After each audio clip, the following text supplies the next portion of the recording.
Welcome to Spoken Synergy. We are coming to you live from the Witch's Cottage on Wanjira country. We pay respects to the elders past, present and emerging. And in this wonderful episode, I have my dear friend Imogen Hobbs here from Change Channel Coaching. And I'm super excited. Welcome. Hello. How are you feeling in the Witch's Cottage? Yeah, it's great. Isn't it? It's such an exceptional building. It's beautiful. So I've got a lot of questions. Fire. But for those that are tuning in that don't know you and don't know what Change Channel Coaching is, do you want to explain your story and how you got to this point in your life? It's a bit of an interesting one, understanding what your story is without your struggle. And I'm coming to terms with that place at the moment and separating myself from the struggle that has been. But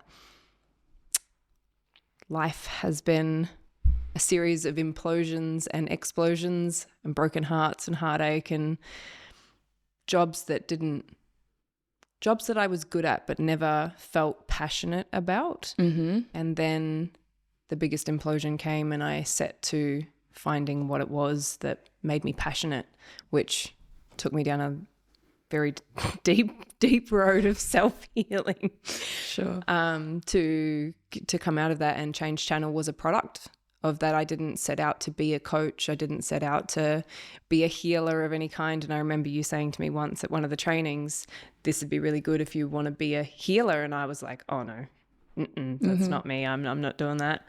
And now I understand that that is actually what I'm doing. And that is actually the mission for me. But Change Channel really just evolved from that journey to find what I was passionate about, and helping people and fixing problems is my jam. It's what I love. It's what really makes me go. So, but I've found along that journey and many times along my journey that I've always been drawn to working with men. And when I started my jewelry business years ago, I started making jewelry and I was like, cool, I'm going to make one-off pieces for women. And then I got maybe like a couple of months in and I was like, everyone is making women's jewelry. True. Like everyone is making stuff for women, but men get like signet rings or skull rings. And so I was like, I'm going to make these really cool rings for men. And so then it was like Imogen Hobbs Jewelry specializes in men's rings and men's statement pieces. And now Change Channel has come through this evolution as well. And I've just gone, I have this really deep calling to work with men. And I think a lot of my life, I have this really beautiful talent of attracting broken men. And hey, I get it. Yeah. And now I realize that that's actually part of my genius. And that's actually a really beautiful skill if I'm putting it in the right place and in the right context and transcending that wounding that I have in so many different areas to be able to then bring it back and apply it to men and be able to help them through this space, because there are so many people working with women True. And it's easy for women. I think a lot easier, like women are so prevalent at being able to speak about emotional things, but men just have this, I've had so many responses recently of like, yeah, you can try and crack me open. And it is this thing of like, no, I'm not letting anyone in. And I think through working or through having such an in-depth relationship with my father in my life, where he is a very intuitive man, but doesn't speak about it. He's very quiet. He doesn't share much of it. He just does the things. And so I understand that language really well. I've spent a lot of time on like mine sites working and things like that out in the field with men by myself sort of thing, having to break into those work groups. And so I see now where, those things that were struggle for me then are so applicable now. And so such beautiful skills to have developed, but at the time I had no understanding of what it all meant or what it was all for, or like why I was doing different jobs at different times. But now I look at it and think, oh, it's all adding up. Like it all makes sense. It all makes sense. And it was all orchestrated. And I think that the more that we do this work and the more that we step into this, state of understanding where we've come from and where our ancestors have come from and what we've inherited and what those programs look like, and being able to stop it from being so personal.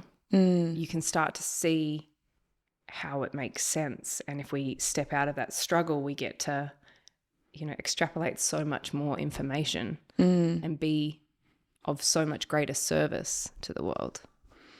Yeah, it kind of sounds like, in a way, a pathway of least resistance, because you're already attracted to masculine energy, for good or for worse. And I think we can overthink that, can't we? We can be like, oh, but what about women? And that's where I should be working. But when we go towards what fascinates us, what's always been a natural magnetic force, and really go into it, then we can find out, like, well, maybe there's something in this. And instead of resisting it because it's not right, or the programs are too strong, or what does it mean, or nobody understands it, we go towards it and go, oh, I think I just really do have a skill set here. Yeah. And if we go to the things that we're fascinated about, or the things that we are naturally inclined to be drawn into, it's such a beautiful space, because you could be drawn to so many things, but you're not.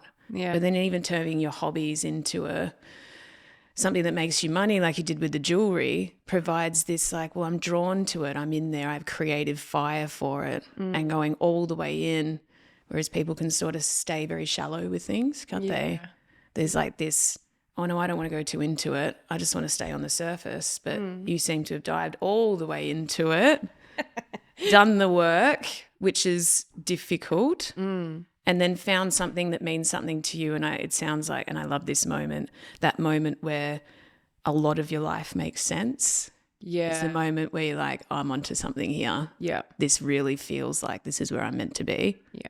So tell me about the moment when you realized your world was falling apart and maybe you might be becoming someone different, all those setbacks or implosions or whatever they were. Was there a moment where you were actually thinking, what is this? I can feel a force of something else happening.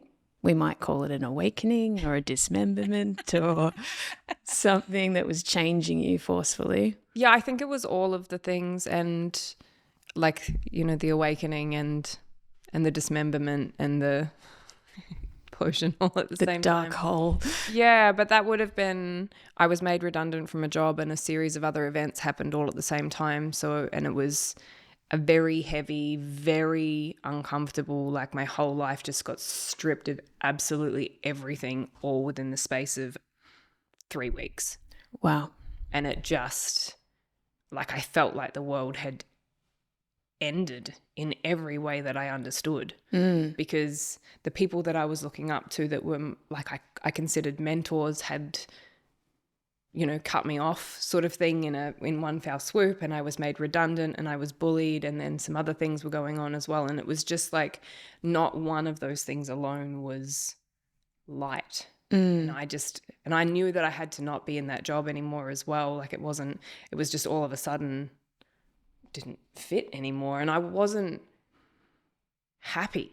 Like, I could do it, and it was well paying, and it was the responsible job, like, and it had a lot of, I could have excelled in that job, but I just felt constantly like I was running out of time as well. I just always felt like I was behind time, like everyone else was in front of me and I just couldn't catch up somehow. True. And then all of those things happened, and then I was made redundant, and it was just cut off, and I was like, I am not going back to work. I'm not finding another job until June, and that happened at the very start of the year. But I was just like, I have to find out what it is that I'm passionate about, because I can't just go into another job that I'm like, I'll be good at anything I put my mind to. If I want to do it, I'll do it exceptionally well, or to the best of my ability. But I need to find out what makes me passionate and what makes me really feel alive and what makes me feel driven and motivated and on fire, so that I don't just get to another job and then I get to a point where I get bored and then I'm like, okay, what next? Yeah. That was constantly the method. And it was like 2.5 years in relationships. It would happen as well. It would be like, okay, I can't fix this person. It's not going anywhere. They're not getting any better, and it's actually not my job, and now it's taking away from me, and so I'm out. And it would just be like, okay, now what's the next thing? And I was tired of it. I wanted to find what was my thing? Like, what am I meant to be doing? And I know I'd heard lots of people talk about, like, what's your purpose and finding your purpose. And I was like, the fuck is that? And how do you, like, where do I find this purpose? Like, and so I really set about trying to find out what that was. And I had to go all of the way in. Mm-hmm. Yeah. That was that. Beautiful. I guess it's a very popular question too, particularly people in like this quote unquote dark night of the soul or the awakening or where your whole life falls apart. And I think there's something in the pain of that wakes people up. Like, why does this hurt so much? And even waking up to the idea that you've been fixing people and you didn't really know that. Yeah. That can be unconscious, right? Yep. And we know now that can be a trauma response within itself, that I'm attracting people that are broken and I'm trying to fix them. Then when I can't and we separate, I fall in a heap because I don't even know who I am anymore and it didn't work. Yeah. What a paradox. And then you're like, what am I doing? Yeah. And realizing that that's not healthy or balanced in relationship, that can be a really big wake-up call that a lot of people go through. So having traversed all of that and now being in a purposeful place, would you agree with that? Yeah. Yep. How does that feel and is it worth it? That is a loaded Take all the time you question. need.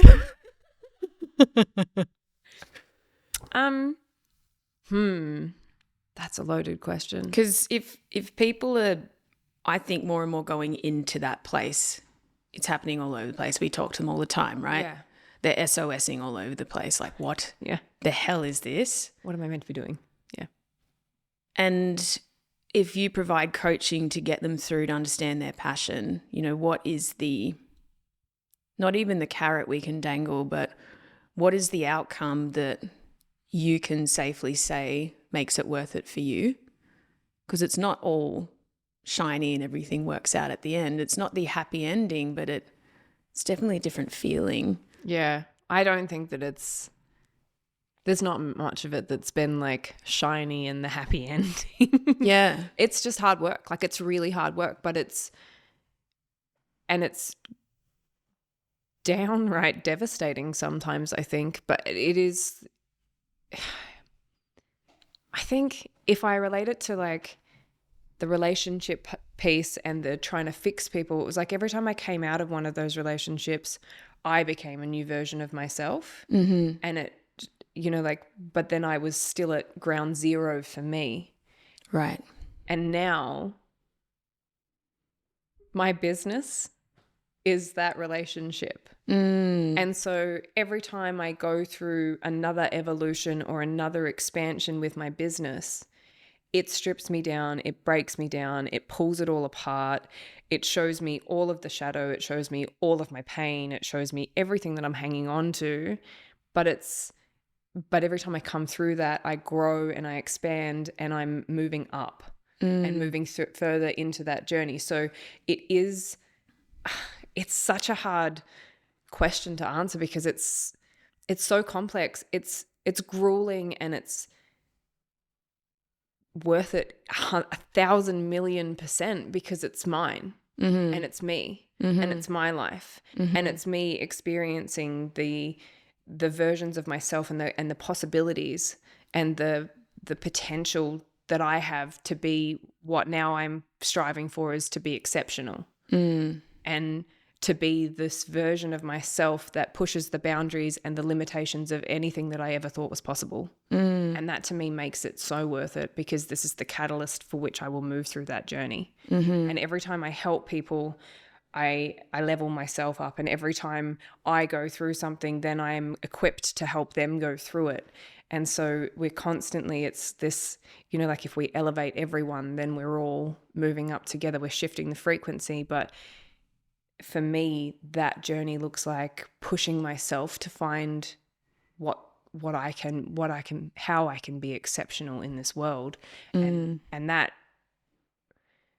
requires so much dedication and so much showing up, you know, like there would be 100 points that I could see where I have sat and cried and been like, I can't keep doing this if it's gonna be this hard, but I keep getting up and I keep fighting because I don't also have a plan B. Like there isn't another option for me anymore. There hasn't been since that moment, since I did all of that work and Change Channel came through and a few other things came through at the same time, and that's still sitting in the background on the back burner, but waiting to come through. But since that moment, there was never this, I could do something else. My mum said to me once, she was like, why don't you just get a part-time job and at least it'll pay the bills, and then you'll know, and then you'll have that security and you can, you know, keep doing this, but just do, like, you could just get 2 days a week. And I just from that moment was like,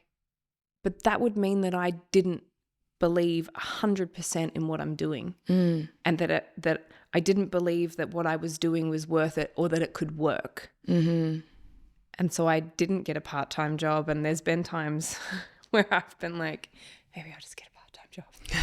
But I can't. And I think that once you find that thing and once it becomes clear to you, whatever that looks like for anyone, it becomes the thing worth fighting for. It makes it all make sense, and it starts to lock it all into place. And where I started from with Change Channel to where I am now is an entirely different, you know, it isn't anything like what it looked like when it started. Yeah. But that's the journey. Well, it evolves as you evolve, right? So as we know, we treat our businesses like entities or beings within themselves. It sounds to me like it's worth it for you because you've found something that fuels the hunger or quenches the thirst. And I see this a lot, and I remember it in myself. There was no job that I could have that quenched the desire to work so hard on something that meant something. Yeah. Like there's plenty of jobs you can do where you work hard. And if you're an overgiver, you work harder than what you should for $16 an hour or something like that. We've all been there. And then there's jobs that mean things and jobs that don't. But I don't think there's anything more meaningful than doing something that is authentically trying to solve a problem that you have faced. Yeah. And being an authentic guide for that, which is really just, look, this is a bunch of stuff that I've done. It works for me. I want to give you the same freedom that I've been able to tap into. But particularly the entrepreneur piece is, it's, for a lot of us, it's pure creation. If we don't choose to embody that through having children, raising children, or working on the land or whatever that is, it's in a different sphere, but it's also building something from scratch and watching it grow and watching the chaos as well and the perseverance that's needed. Yeah. But I think part of that can really unlock potential that you didn't know was there. And that's a passionate pursuit within itself. Not only that you get to help people and whatever, but there is backbreaking moments where you're like, I don't think an individual can take this much stress. Yeah. But then all of a sudden you break through and you're taking on more than anyone around you, and you learn how to develop your body around that. So there's like evolutionary stress and then there's toxic stress. It sounds like toxic stress for you was working in a job where you couldn't work hard enough and didn't mean anything. And I never really felt like, well, I think like on what you're saying as well, it's the belief piece. It's like you could work hard and you could dedicate yourself to anything, but if you don't like truly believe in it, then I don't think that it's ever really going to be entirely worth it. And if you don't truly believe in yourself, then what do you really believe in? Sure. And so if your mission and your genius coming through isn't the most worthwhile cause, no matter what that takes to bring it into life, then I don't think you'll ever find it. And I think the only real shot at authenticity and high integrity can be is I lived and breathed the pain of this problem. Yeah. And now my pursuits are in the solution. Yeah. And I'm not telling you that this product is going to change your life unless it changed mine. This is like the new rise of authentic leadership, I guess. Yeah. You're not saying like, here's what other people did, that's going to make me money. You're actually saying like, this has brought me to my knees and I don't want that for you. And you live and breathe through that personal experience, and then you go out there and struggle, wade around in the water trying to solve it, or at least just providing a comfort for people, saying like, I know where you are and it's not going to last forever. Yeah. And I think that's a worthy pursuit for most. You know, it's the new mums that can't get it together that can provide comfort for others because they figured something out or they have a voice in it. So you extending that knowledge and that awareness back to these men kind of feels like you've witnessed what it feels like also to be the fixer. Yeah. But that's really, that puts on a lot of pressure when you're the fixer, but also the partner. Yeah. Well, it's not empowering for either. And it's not right either. I really truly believe that it's not your job to be your partner's counselor. No. But I've also been out on mine sites and, you know, like meeting groups of guys constantly, and then over a period of 3 years, and then been the person that, you know, like if I walked past, they would be like, hey, Imogen, you know, like one of them would come over and like have a chat to me and tell me about the relationship breakdowns that they were going through and the marriage struggles and the, you know, like the shit that they were facing with their supervisor, or, you know, like I became the person that they would. So I was giving them tips and helping them to understand, you know, themselves in that environment. And it was like I had the tools mostly, but I didn't quite understand in what order and in what way and how to hold that space correctly. But I just, you know, like it's with men, it's this, you have to build trust. There's so much broken trust between men and women at the moment. And so it's this piece around recalibrating trust and recalibrating safety and being able to have really positive role models. And, you know, I noticed that for myself. You know, I hunted out, I think I spoke to you about it, and I was like, I just understand that I don't have any positive male role models in my life, and I never have. And that's not to say anything about the men that were in my life. It was just, there was never that healed, healthy, divine masculine energy that was on the path to creating something greater as well. And I didn't have that influence, and I needed it. And so I went out and I sought the coach to be able to, that could hold that space for me, so that I could recalibrate my conversations to that level, so that then I wasn't looking for that in partners anymore, or anyone that was speaking to me about anything that was less than that. I could see through it, because you look for out there in the world what you know, not what you want. And so I needed to recalibrate what I knew. And now I understand that men also need the opportunity to recalibrate what they understand that to look like. Yeah.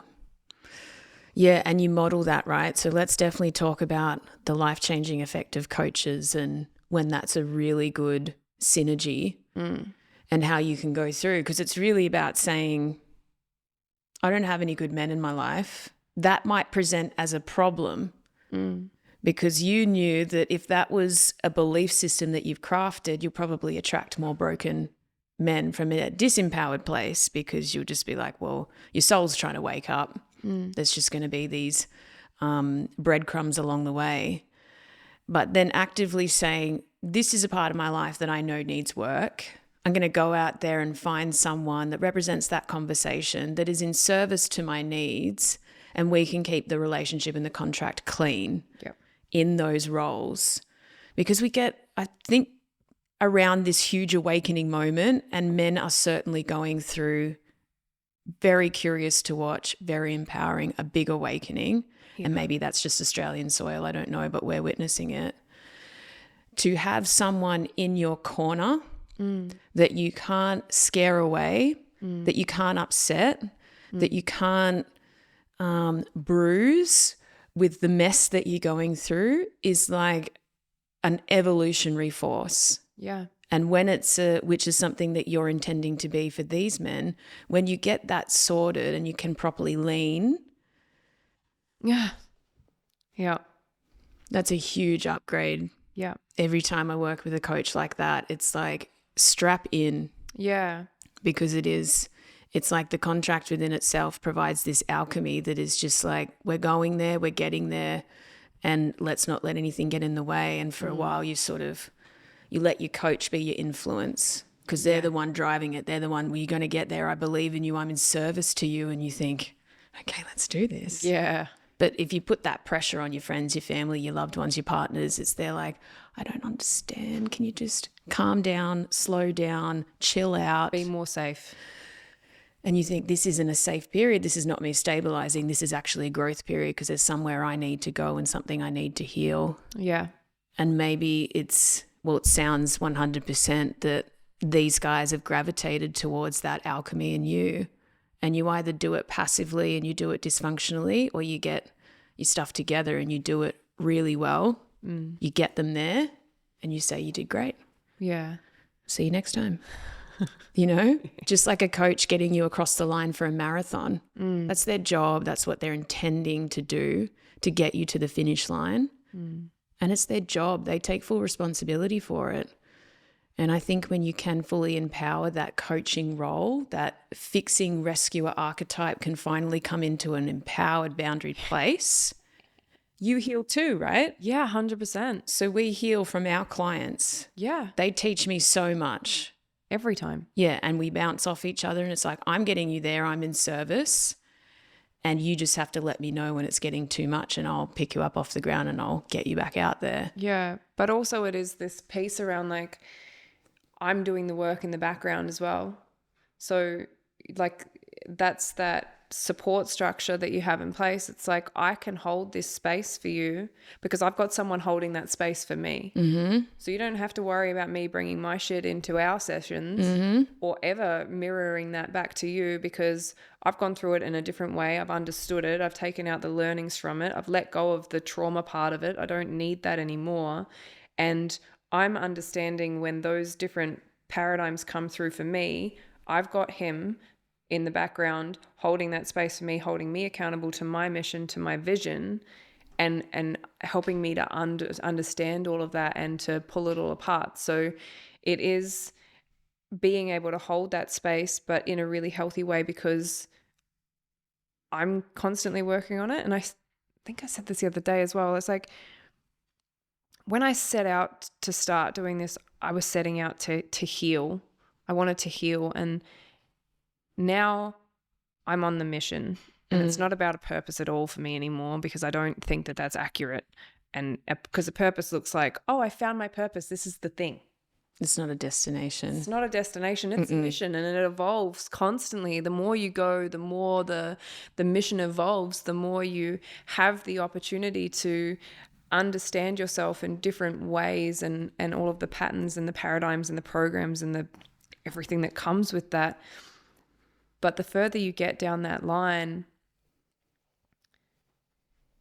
the more expansive it becomes, and the more you sort of like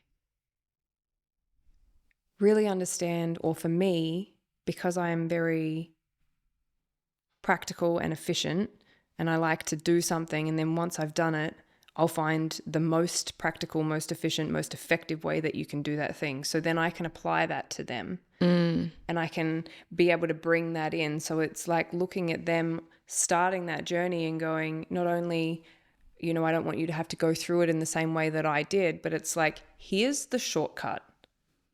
Like if you want to work it out on your own, in your own time, in your own way, that's great. It's the hard way, and it'll take you much longer. I know, I've been down that road. But I can help you get from where you are right now to this point of like on the mission to being exceptional and understanding what it is that you are here to do in a much shorter space of time, because I understand it. Yeah. And I get it. Yeah. And I've got this space being supported over here. And so I've got, like people in places to support me through that journey. But I think for me, every time I go through it, I isolate and I go, I don't need your help. And I shut people out, because for me, everyone trying to help me fix it just makes it harder, because they're talking about things that are back here and I'm already over here.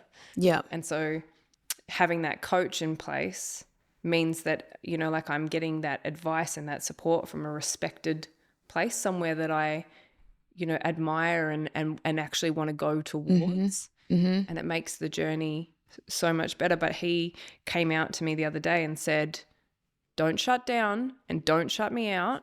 You go into it and you talk to me about what you're going through. You're not going to scare me away, and I'm not going to be frightened off by you, and I'm not going to leave you. I'm here holding this space for you. Go into the feminine, break it down, yell and scream, do whatever you need to do, but talk to me through it. I'm holding this space for you. I'm not going anywhere. And I was like, oh God, what do I do with this? Don't freak out. Don't freak out. Yeah. Don't freak out. Wait, okay. Nobody's ever said that to me before. Yeah, exactly that. And then you sit there in a bit of discourse, like, does he really mean that? What's happening? But it feels, the invitation feels good, right? Because all of a sudden it hacks into that trauma response that we're trying to alleviate. Because I think the place we're trying to get to is more love, more trust, more compassion, more connection. Feeling purposeful is a good feeling. Yeah. It's not a destination, 100% I agree with you, but it's nice to do things that feel purposeful. It's also scary, so we hack into the fear of that. It's scary to let someone in when you haven't had people around when you go through something. And everybody's coaching really has this vibe to it. And maybe yours is about, well, maybe I can help you before you attract a woman that tries to fix you and then leaves you and you're left in a hole. Maybe I can, or maybe you can provide this place where you learn how to work with the feminine in a way that feels natural to you. Yeah. So when those people come along, we feel at least a bit more balanced, structured, taking responsibility for our own lives, and we can have better relationships rather than a lot of setback and failures, which runs the risk that we close our hearts down and get bitter. And, we know where that story goes because we see it so often. Isolate for sure. And taking time away from other people's expectations and opinions is really important. But you can also structure it in a way that you can let your coach's voice be the loudest when you need it to be and put the blinkers on, so to speak, until you get to that place. You're like, great, I went from insecure attachment, dysfunction, and not really knowing this part of myself, and now I'm here at secure attachment, great relationships, feeling better. And you can chill there for a bit. But also, to be a coach, you have to stay on top of all of your dysfunction, all of the things that are showing up that might get in the way of that progress for other people. So it's beautiful service to provide if you've got the personality for it, because there's healers, there's holders, there's nurturers, there's coaches, there's mentors, there's whatever flavor is yours.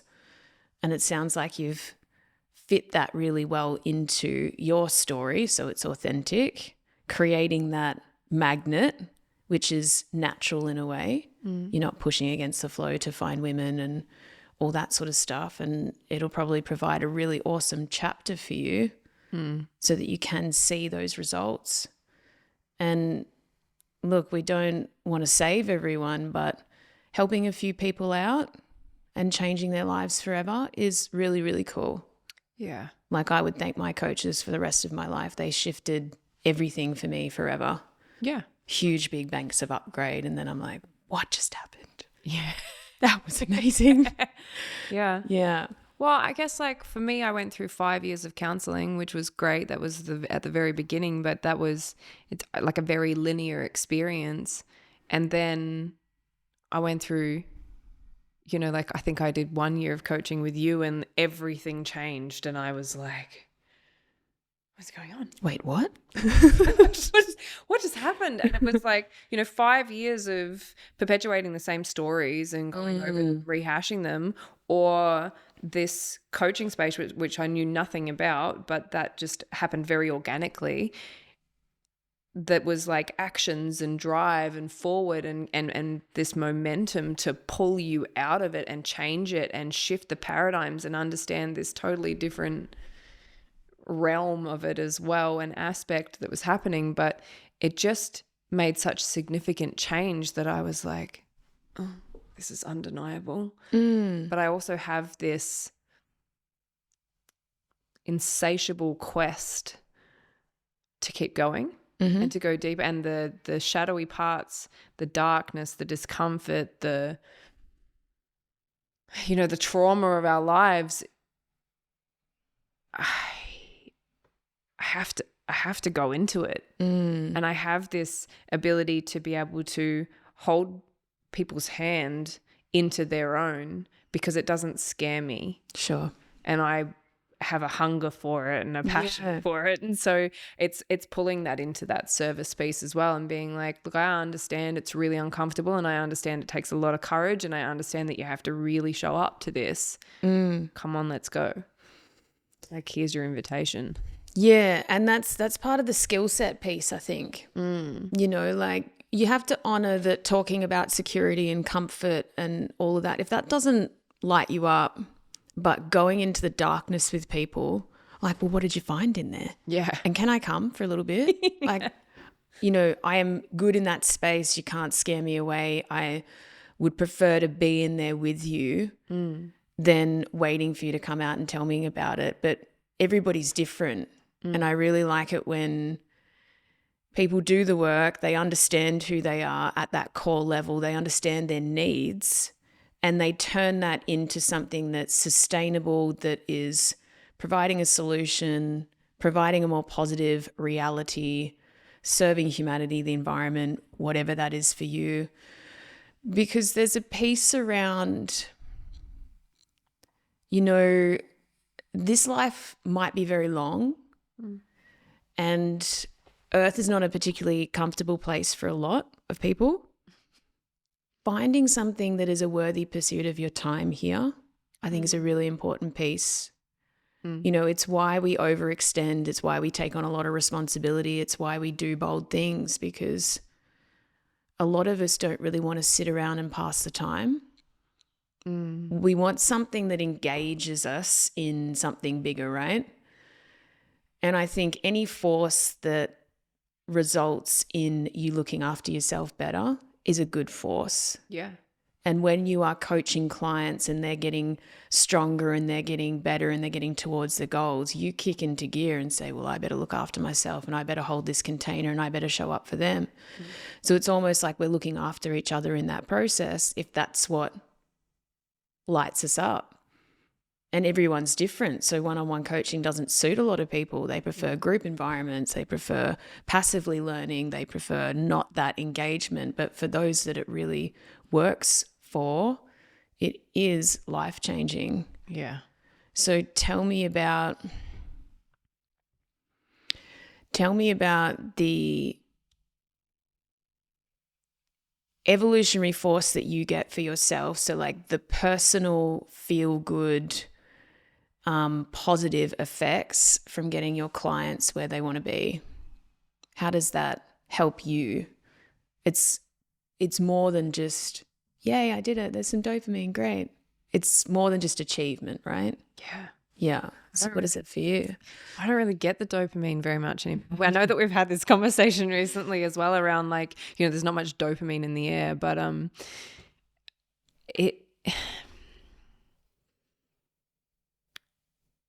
think when I was young, I always knew there was something that I was meant to do that was important. I always had that feeling and I never knew what it was. And I think I looked for acceptance in a lot of places. And so that voice really got dampened. Yeah, a lot. And now I don't cookie cutter coach. Like I don't have a structure, as so to speak, like I go into sessions with people and we focus on what it is for them at that point, and I just really follow this intuitive space. And so when I go into those sessions and I find the thing and then we open it up and then they're like, oh, oh, that's wow. Okay. That's a thing. Or they have the aha moments. For me, that just feels like I'm doing what I'm meant to be doing, and I'm strengthening that voice finally, and I'm trusting in that intuitive space. And so when I have those moments with clients, and when they have those like realizations, or they have the like, fuck, which happens a lot. To me, I just, it feels like this, it stokes the fire. And this is why I do it. And it's like, it just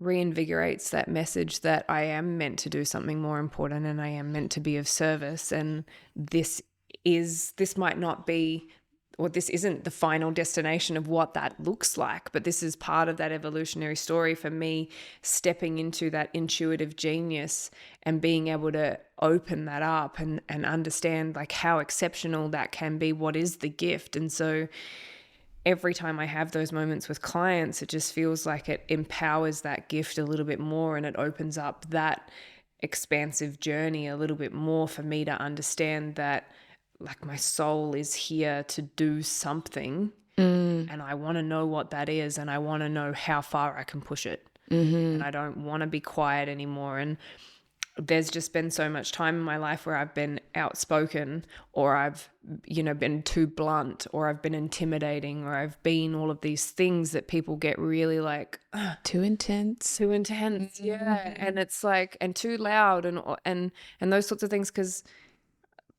But those are my natural attributes that are really strong and really beautiful. And now doing this, I'm like, this is part of that, what we were talking about earlier, of like, it's all starting to make sense to me now. It's all starting to fall into place. Like, I'm not trying to climb out of my skin anymore. I'm not trying to run away. And I think like I've moved so many different places for so many times in my life, trying to find where home was, because I never felt like I belonged anywhere, and I never felt that sense of acceptance or fitting in, or like I was. And now I understand I'm not meant to, and that's okay. And so this journey and this working with the clients and understanding how that gift gets applied just strengthens that understanding of like, it's not about other people, like what you think of me and what your judgments are and what you think I should be doing, or, like what my mum wants me to be doing to be safe. She's very, she's comfortable with Thanks, you're just going to take really scary risks, and I'm just going to be like, okay, dear, very good. Yes. Our mothers have to come to terms with that, for sure. It's been hard. But that doesn't matter anymore, because it's not about me either. Yep. And I've been doing a lot of work on clearing the ancestral line at the moment, and that shows me as well, like it also isn't about me. It's a whole conglomerate of programs, energy, history, future, and it's all available, it's all opening up. But I totally understand that, and I think that just gives us a life that is real. Like we get the depth of the experience. I don't want to be numb. I don't want to be in the hamster wheel anymore. And when you invite that in, yes, you feel the bad as well as the good, everything in between.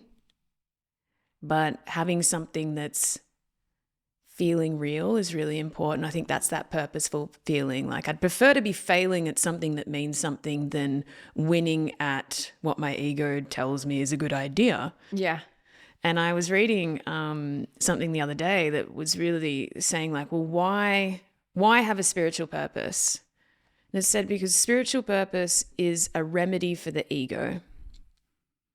It means that you transcend into an idea that is bigger than you, and therefore you dance in a reality that means that your ego is separate, and your ego is always there, right? But I think a lot of people are trying to get out of this, got to stay safe, got to pay the bills, got to just preserve the self. Like this ego narrative is tormenting at times, and it's just running over and over and over for people.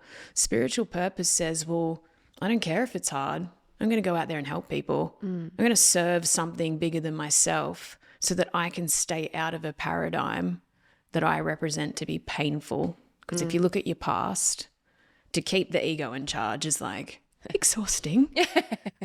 You know, because all of a sudden you're doing this destructive stuff and you're attracting broken men and you're substance abuse and all this sort of stuff just so the ego can take on top of things. But what about the humbling nature of being so small in such a big world, wanting to be seen, wanting to feel, wanting to work really hard at something that you'll probably never solve in this lifetime? I think that can be a remedy that pulls us out of the greed and the industrialized bullshit programs of society. You know, I don't want to act according to what people say I should do or to act according to my gender, or as you were saying, like if I'm too intense for people, great, I'll go over here and be intense and leave you to that.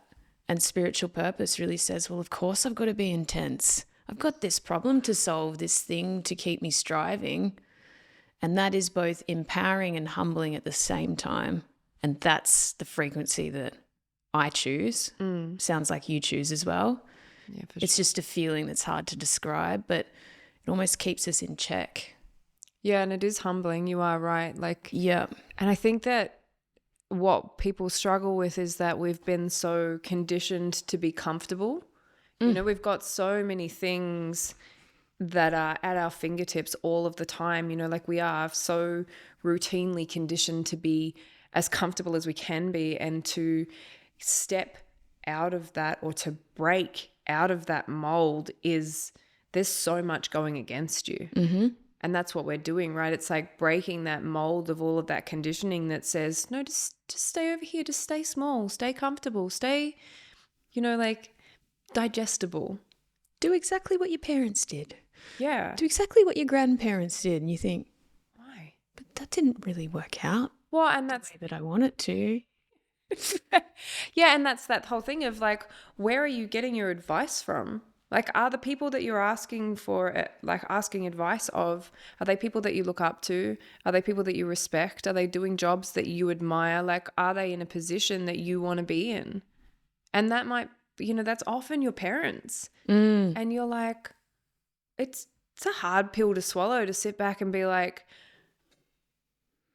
no, I really don't want any of those things. It's like, well, why are they your number one people to go to for advice? But that's the conditioning that you have. You know, that's what you do when you're a child, and we haven't really broken out of childhood behaviors and understood our shit and our emotions and our traumas and our everything that's going on, so that we can break free of that childhood mentality and function as adults. But the system that's been constructed says stay comfortable, stay small, and follow in your family footsteps, toe the line. And to go against that grain,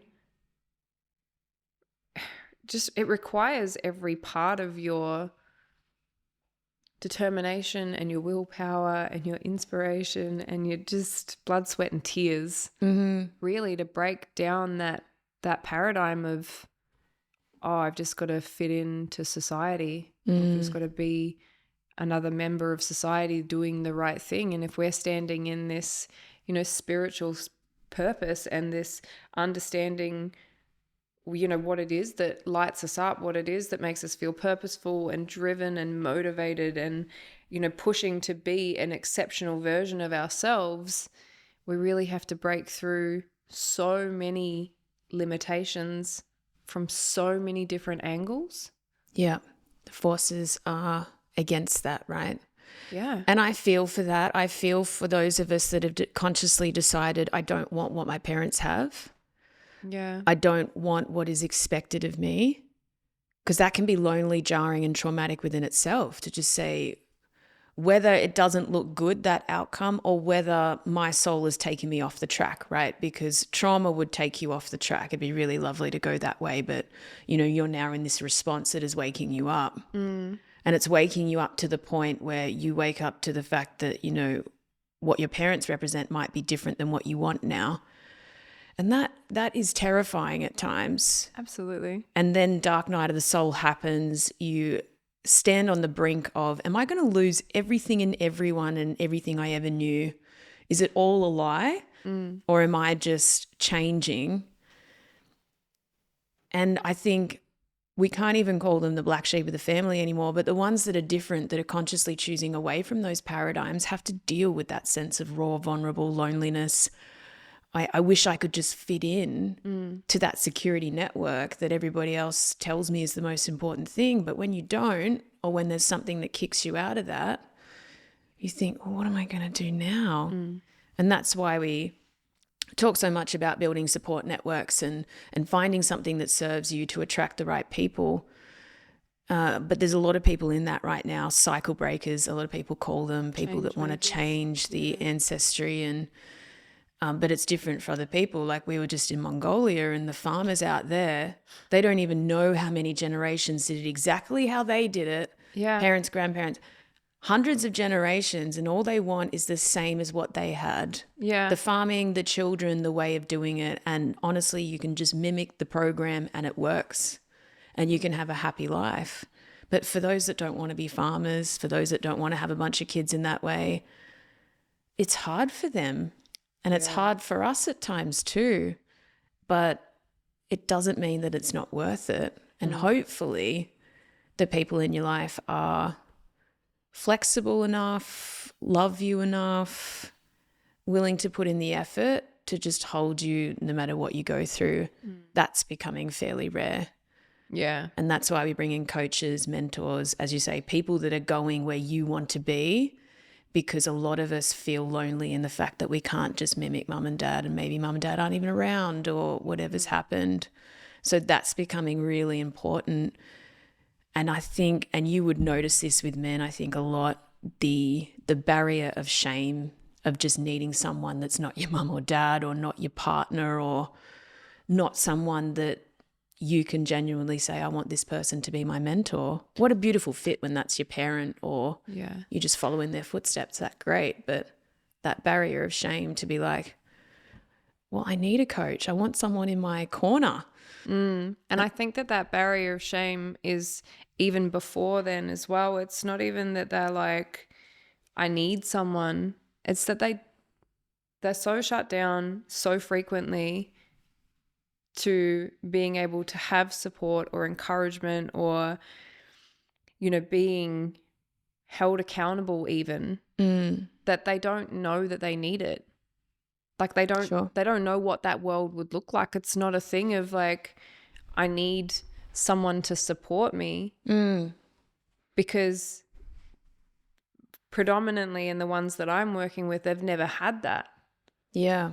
Don't even know it's possible. They don't know what's possible, and they're so stuck in that, like, you get what you're given. Like, what are you crying for, boy? You know, like, get up and get on with it. Suck it up. Yeah. Or like, you know, men that have come from predominantly like single mother homes, because it's that feminine masculine piece. And what we understand is that, you know, like if a woman is sitting in that single mum place, and particularly if she has boys, she will sit in the masculine dominance. And so then, because she has to manage everything. She has to, yeah. She has to control it all. She has to make sure that everything's structured and working so that they can survive and like just get by. That then they're looking for that out in the world because that's what they know. But often there's bitterness, and there's a whole bunch of things that she holds that he, you know, gets mirrored at, that then he's looking for that out in the world. So he'd like often, and I didn't understand this until I was like, shit just doesn't work. Like, I just really need to fix, I don't know what, but it's not working. And so they're out there looking for that in the world. So then they're constantly getting that same thing on repeat. So it's not even that they know, or that any of us really know, that there's something different out there, because when you're so conditioned heavily to that being the only outcome, and the guys that I really work with and want to work with are the guys that are really hardworking, right? They are really good at whatever they do, you know, like they can put their mind to anything and figure it out and make it work. So they're really good workers. They want to give everyone as much value as they can, right? That's the overgiving part in the masculine space. But And they are trying to create, it's like this constantly giving out, never asking for anything because you're not allowed to ask for anything, and making do with what you've got and just trying to do the best you can with what you have. But also those guys that are like the silent type, it's like if you know that there's something going on in their mind, that there's something greater happening, but they don't want to talk about it because half of them don't know that that's their intuition guiding them, because they've never been allowed to speak about that inspiration or that creativity or that desire to create something that is so much greater than they could ever possibly, like, that doesn't exist. And so it's these guys that, that if you gave them a job, they would go out and do it 10 times better than you could ever imagine. But they still can't ask for help. They have no idea. It's the hardest part. Yeah. And that's why I try to stay away from that language as well in what I do. Is like, I don't want to say that I'm helping. It's a charged word. It is. But it's so, for a man to ask for help. There's vulnerability in that, which can be very threatening for some people. And then, sometimes the dysfunction on the feminine side is the opposite. It's oversharing. It's constantly need to talking about every single little detail. It's like that dysfunction can show up from childhood, yes, but also, as a mirror of the things that we've been through. And we want to always find that neutral place of, I have a choice to share and express at whatever time I feel safe in. And I can turn that on and off, and I can register in my body or in my mind who's safe to connect with or not. So it's really like with coaching, if you're used to holding it all inside and isolating and just talking to yourself until you get through it. Help me. The coach is there to just be like in a private space where you don't have to worry about hurting them or affecting them. You trial it. You give it a go, right? How does this feel? It feels a bit icky, but I realize that it's safe because that person hasn't left. That person hasn't scolded me or like got in an argument. I haven't hurt that person. That makes it safe. And even on the other side, which I will get probably a little bit more when I work with women, is the oversharing and someone just saying, that's lovely, let's stay on target. And just having that neutral space of, you could share whatever you want with me and it's not going to scare me away. Yeah. We just want that empowered, balanced place for all of us so that we can do what's right for us in the moment and not go into, I think it's all just trauma responses, isn't it?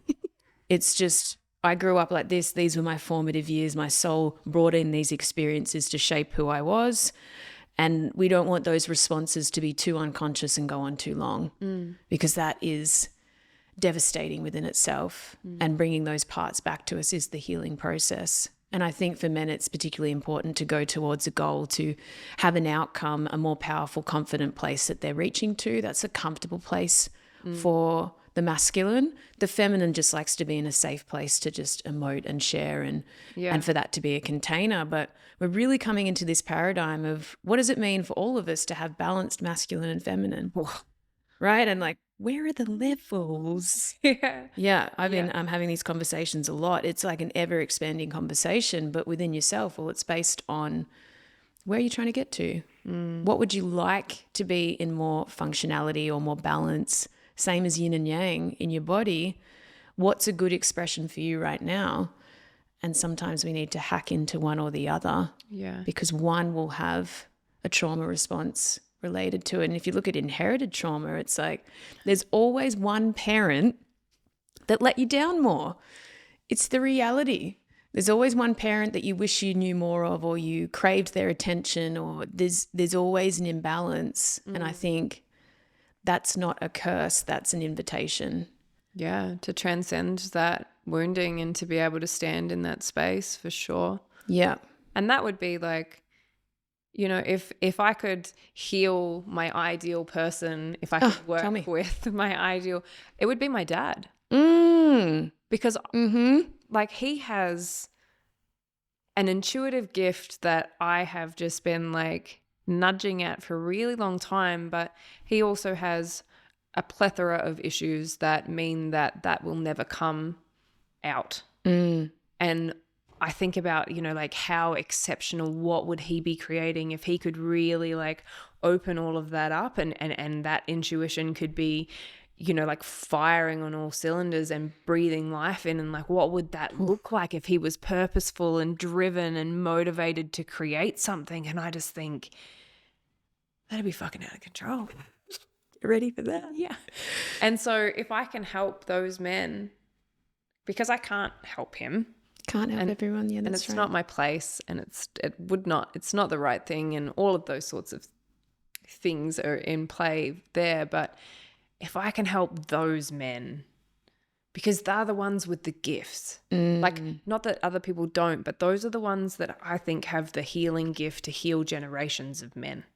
They can be the leaders. Yeah, and they are too scared to step into their own strength and their own righteousness and their own passion, and you know, like all of that has been so squashed down. And I just think, you know, like imagine the world if we had all of these really empowered, emotionally intelligent, emotionally strong men. What would be happening? I know. It would be incredible. And you know one when you walk into a room with one.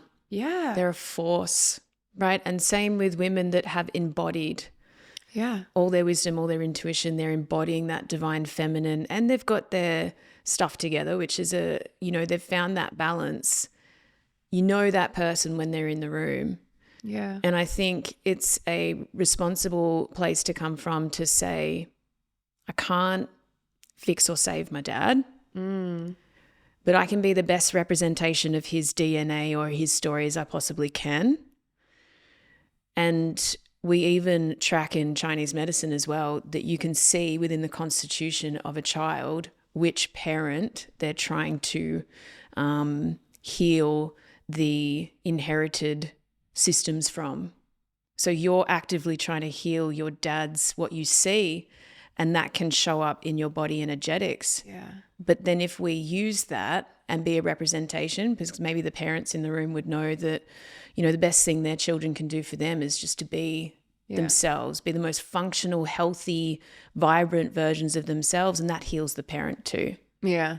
So the more we do for ourselves, the more we heal our parents down to our children. And I think that's that central reason why we do these things. And it can show up in the body as an invitation. And once we start healing, we start bringing back all those parts, we start releasing energy. And I think we underestimate the ripple effect of that.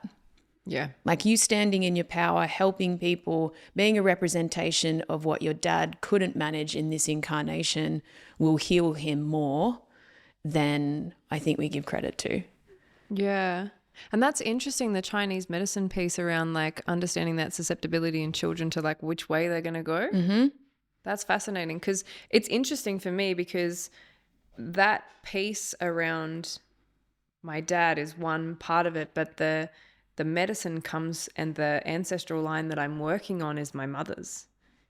Mm-hmm. And what I understand about that now is that the medicine coming through the line is masculine. Mm-hmm. It's male, and it was always passed to males, but they needed a female to break the cycle. Mm-hmm. And so I don't know whether, you know, I think that he came in the way that he did because I needed that as the word bait comes to mind. Fuel, bait, invitation. Sure. Invitation to pull that medicine from this side, but to also have that piece on this side that was like, well, this is what it looks like when it's not healed, and this is what it could be. Oh, that's really... Yeah, I think we were vibing off that content the other day about, you know, the greatest gift is your parents' dysfunction. Yeah. And we're in this masculine feminine uprising, which is really cool, and watching people recalibrate, and it's reflected in the non-binary movement. People are really just going, don't treat me the same as 14 generations before me treated that gender. I'm my own person. And I have a soul that's got a collection of ideas and an embodiment that I'm trying to work towards. And I think that balance is unique in everyone. And the further we go into healing, into our multidimensional selves, into upgrading the parts that we choose are good for us, the more that we see the bigger picture of how much is changing right now through us, right?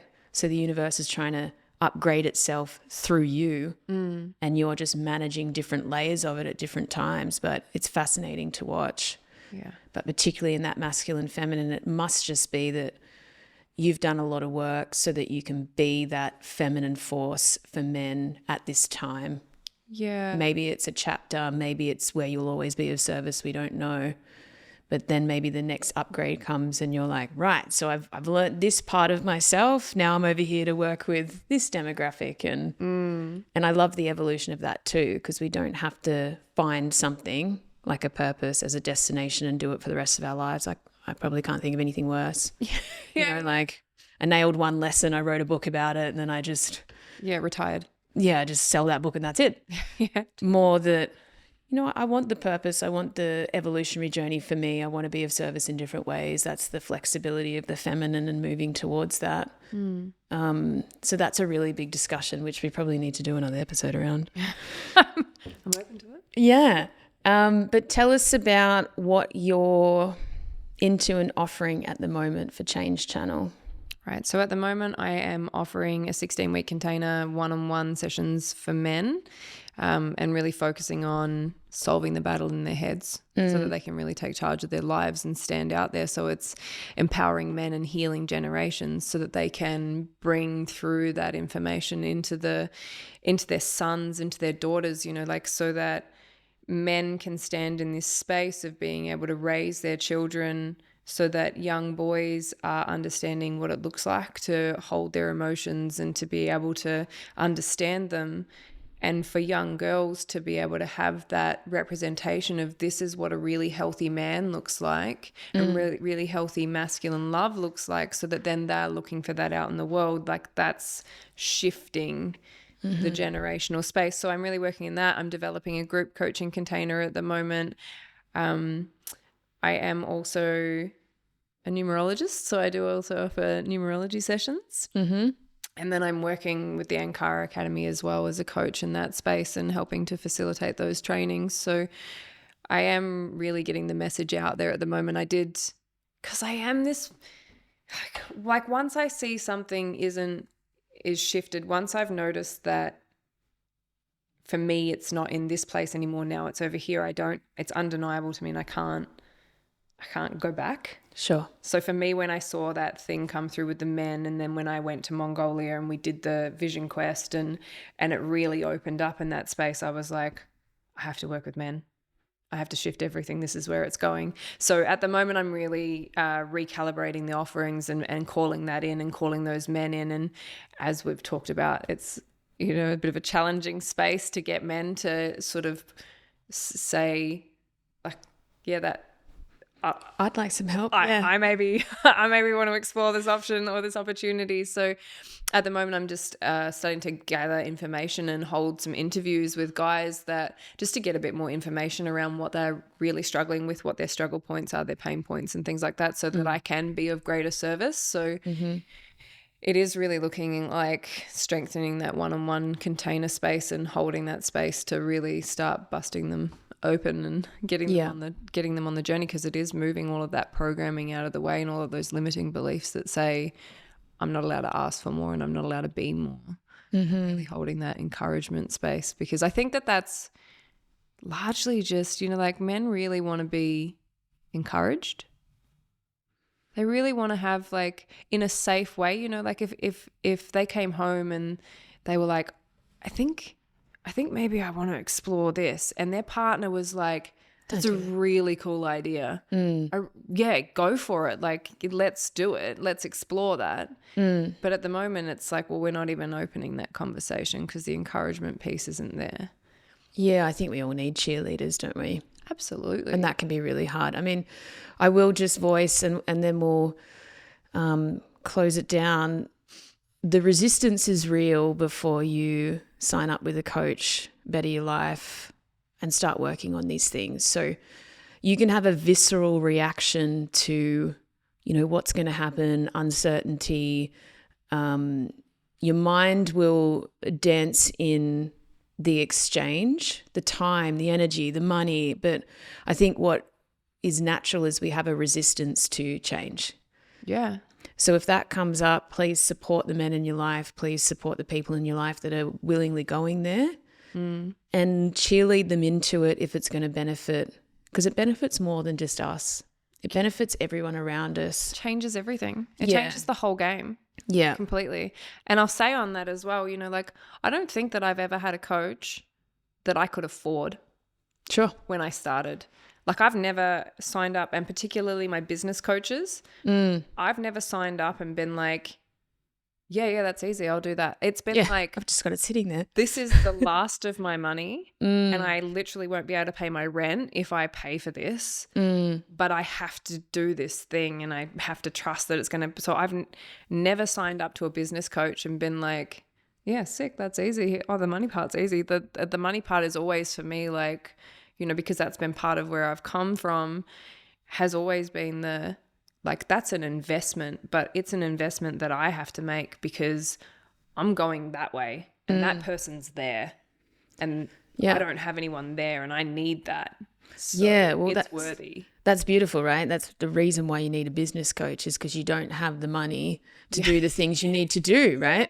And that's why we need spiritual mentors, emotional coaches, because we don't have the skill set. It hasn't worked out so far. We've tried free things. We've tried teaching ourselves. We've tried asking our friends for advice. And if you don't have that skill set and that learning, that's an indication that there's another way of doing it. And there's always resistance. I'll just voice that. There's always resistance. I will never not work with a coach ever again. Like, I will always have, and hopefully where I'm going is to have more than one coach at any one time for the different sectors of my life. And I will never not have a coach, but there is always resistance. Sure. Because they're inviting you to a space of unknown. Yep. And that's that's the conditioning of comfort.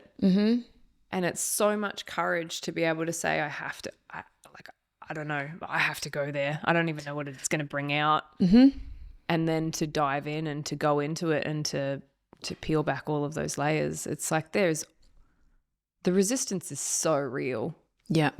It's often visceral for me. Yeah. My ego chucks tantrums. I go into fear. There's all these absurd things in my mind. But what if this happens? And what if I'm like, oh, I'm scared. Okay. So if fear tells me that there's evolutionary growth, looks like I'm doing it. I just have to get my head around what I'm going to do to keep myself balanced during the process, how I'm going to prepare. And you can always go into it and change it, right? You don't have to sign up for coaches forever. No. Everyone's different. You can do 16 weeks and then rest for 16 weeks. Yeah. Or like I usually do, I do a year and then I do another year and then I say, okay, we're done. Yeah. Or another year. It just depends on what your needs are. And the coach as well. Yeah. Yeah. Who it is and where they're getting you to and what point you feel like you're at. And then it does always have like a natural progression, though. I feel like you get to a point where you're like, I need to integrate that for a while. Yeah, well, I think I'm ready for someone else. Like, I'm one of those people that, and you know this about me, but I don't have an off switch. So I'm not like, oh no, that was too much. I always will be like, and what about this? And is there more? And is there more? And that really hurt. And it took me out for a couple of days or a week or a month. But can I go again? Like, what's next? Where are we going? Like, and I'll always show up to that journey. And I think that that's irritating to some people as well. It's pretty irritating to me a lot of the time. But it is this journey of like, okay, well, what's next? And I don't think it's like this insatiable appetite for learning to be exceptional as like, okay, I think I'm done with this line for the moment. Now I need to go over here and I need to call someone in for that space and I need to like, what's next? Yeah. And you got to quench that thirst until, we don't know how far it's going to go. No. The day that you call me up and say, I think I've done enough. I don't need a coach. I'll be like, my goodness, she's there. What does that look like? Totally. No idea. Well, thank you for joining me here. It was awesome to hear about your story and more about this beautiful medicine and genius that you're bringing to the world. And we'll sign it off there. Thank you for joining us at Spoken Synergy. You can find all of Imogen's information in the description and we'll see you next time. Thank you. Thank you. Awesome.